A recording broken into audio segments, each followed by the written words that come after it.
ambisyosa, kaya di lumabas na rin yung tunay. Yung tunay, kaya galit na galit siya kay PBBM. Dahil inggit na inggit.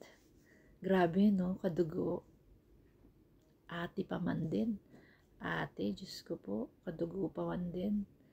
So, di lumabas yung yung totoo, na inggit itong si Amy. Gustong maging presidente. Napansin mo rin pala, yung, di ba, ang ganda sa pandinig, build, build, build. Pero may proyekto bang natapos? 147 ang proyekto ni Digong. Ilan ang natapos? 12, 12. Yung iba doon, hindi pa kumpleto.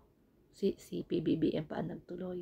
Yes, may mga tulay, may mga bridge na hindi madaanan. May mga bumagsak pa. May mga roads na puro lang pa picture. May mga groundbreaking, hanggang groundbreaking lang. Walang natapos. Ang gagaling nyo, napakagagaling nyo. Grabe, no? Inggit. Kaya, nung nanalo si PBBM, never mo itong nakitang sinuportahan yung kapatid talaga. Inggit pala ang nananaig. Grabe, kadugo, kapatid. Kaya naman pala, no? Antindi, no? Ito yung tinatawag na